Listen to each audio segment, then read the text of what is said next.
বিশ্ব রেকর্ড কি করতে পারবে ইন্ডিয়া? ইন্ডিয়ার প্রয়োজন 522 রান, আর সাউথ আফ্রিকার প্রয়োজন 8 উইকেট। ইন্ডিয়া এই ম্যাচটি জিততে হলে 522 রান করতে হবে 90 ওভারে, অর্থাৎ একদিনে। আজকে পঞ্চম দিনের খেলা ইন্ডিয়া এবং সাউথ আফ্রিকা। এই টেস্ট ম্যাচটা যদি ড্রও হয়, তারপরেও কিন্তু সাউথ আফ্রিকা এই টেস্ট ম্যাচ সিরিজটা জিতে যাবে।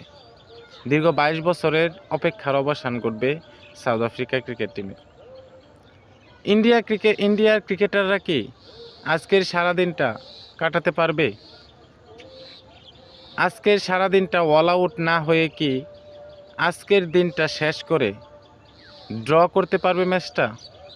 নাকি সাউথ আফ্রিকার বোলারদের তুপের সামনে ইন্ডিয়া অল আউট হয়ে যাবে এবং সাউথ আফ্রিকা এই ম্যাচটা জিততে পারবে?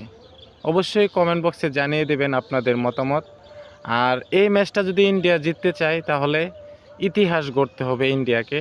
সেটা কি সম্ভব, নাকি ড্র করা সম্ভব, নাকি সাউথ আফ্রিকা জিতবে? অবশ্যই আপনার মূল্যবান মতামত জানিয়ে দেবেন কমেন্ট বক্সে।